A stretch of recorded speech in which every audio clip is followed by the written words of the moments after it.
بسم اللہ الرحمن الرحیم۔ السلام علیکم۔ اسلام کا تیسرا اہم رکن زکوٰۃ۔ اس شخص کی کوئی نماز نہیں جو زکوٰۃ نہیں دیتا۔ ارشاد نبوی، صاحب نصاب شخص کے مال پر سال گزر جانے پر زکوٰۃ نکالنا فرض ہے۔ اللہ تبارک و تعالی نے ہر انسان کے ذمہ تین قسم کی عبادت فرض کی ہیں۔ نمبر 1 جانی عبادت، نمبر 2 بدنی عبادت، نمبر 3 مالی عبادت۔ زکوٰۃ مالی عبادت کا نام ہے۔ حدیث شریف میں اسلام کے 5 بنیادی ارکان بتلائے گئے ہیں، جس میں ایک اہم رکن زکوٰۃ ہے۔ حضور اکرم صلی اللہ علیہ وآلہ وسلم نے فرمایا کہ اسلام کی بنیاد 5 چیزوں پر ہے، جن میں اللہ تبارک و تعالیٰ کی توحید کی گواہی اور حضور اکرم صلی اللہ علیہ وآلہ وسلم کی ذات بابرکات کے متعلق اس بات کی گواہی کہ وہ اللہ تبارک و تعالیٰ کے سچے رسول ہیں۔ نماز قائم کرنا، زکوٰۃ دینا اور رمضان شریف کے روزے رکھنا اور حج کا فریضہ ادا کرنا شامل ہے۔ زکوٰۃ کی فرضیت نہ صرف کہ امت محمدیہ پر ہوئی ہے، بلکہ تمام انبیاء کرام کے ادوار زمانہ میں زکوٰۃ ہمیشہ فرض رہی ہے۔ بنی اسرائیل کے تمام انبیاء کرام کی شریعتوں میں نماز اور زکوٰۃ فرض ہی رہی۔ حضرت عیسیٰ علیہ السلام نے جب اپنی والدہ کی گود میں کلام کیا تو فرمایا، میرے اللہ نے مجھے حکم دیا ہے کہ میں اس کی نماز پڑھوں اور زکوٰۃ ادا کروں جب تک کہ میں زندہ ہوں۔ اللہ تبارک و تعالی نے قرآن کریم میں تمام انبیاء کرام کو نماز کا ایک اجتماعی حکم دیا۔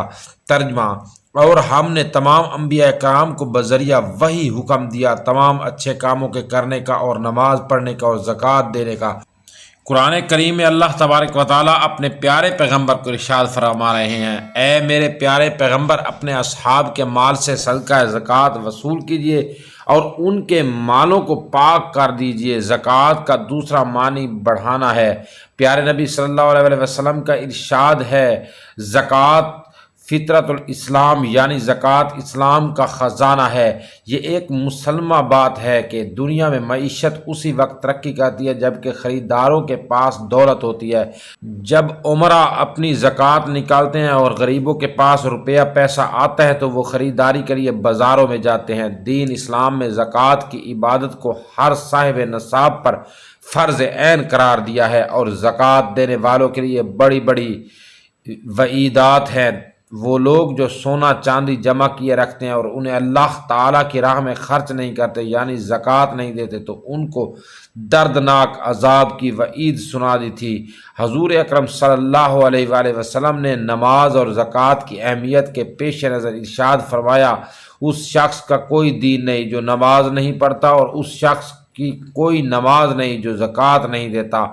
زکوٰۃ کا نصاب یہ ہے، اگر کسی شخص کے پاس 7.5 تولے سونا یا 52 تولے چاندی ہو یا اسی مالیت کی کرنسی نوٹ ہوں یا سامان تجارت ہو یا ضرورت سے زائد اتنی مالیت کا سامان موجود ہو تو اسے صاحب نصاب کہتے ہیں۔ اس پر زکوٰۃ فرض ہو جائے گی اور سال گزرنے پر 40واں حصہ اللہ تبارک و تعالیٰ کی راہ میں خرچ کرنا پڑتا ہے۔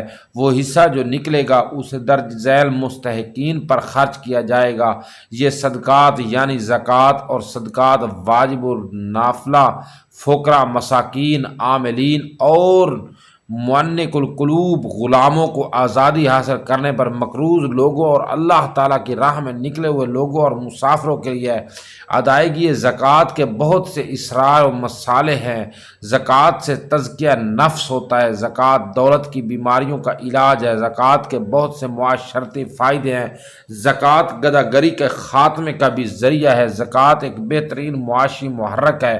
زکوٰۃ سے ذخیرہ اندوزی کا بھی خاتمہ ہوتا ہے۔ زکوٰۃ غیر فطری معاشی عدم مساوات کا بھی خاتمہ کرتی ہے۔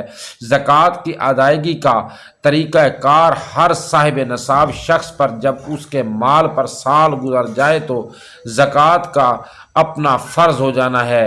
اب اگر نیت زکوٰۃ کی کر کے ایک ہی دفعہ نکال کر تقسیم کر دے تب بھی درست ہے۔ رقم نکال کر علیحدہ ایک جگہ رکھ دی اور تھوڑی تھوڑی دیتا رہا تب بھی درست ہے۔ اس کے لیے نیت زکوٰۃ کرنا ضروری ہوگا۔ اگر تمام زکوٰۃ نکال دی تھی اور تقسیم بھی کر دی تھی، اب اس پر جب سال گزرے گا تو تب ہی ادائیگی زکوٰۃ فرض ہوگی۔